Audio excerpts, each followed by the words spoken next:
আসসালামু আলাইকুম গাইজ। ইফতারি করার সময় আসলে আমি একসাথে সবগুলো জিনিস খেতে পারি না। ইফতারি সামান্য আইটেম খেতে খেতেই নামাজের সময় হয়ে যায়। নামাজ পড়ে সন্ধ্যার পরে একটু কোরআন শরীফ পড়তে আমার বেশ ভালো লাগে।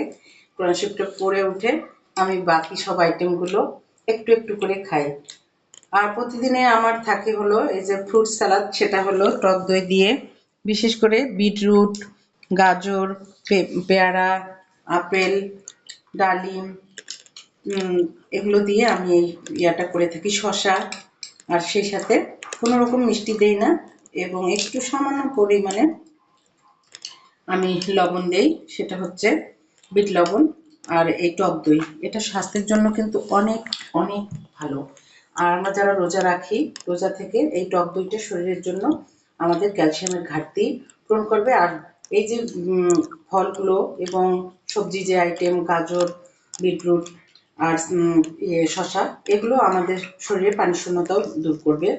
আর ফলে তো বিভিন্ন রকমের ভিটামিন আছে, সেটাও কিন্তু আমাদের শরীরের জন্য অনেক উপকার। কাজেই আপনারাও খাদ্য তালিকায় রোজার মাসে এরকম আইটেম রাখতে পারেন মাঝে মধ্যে। ভালো থাকবেন। আল্লাহ হাফেজ।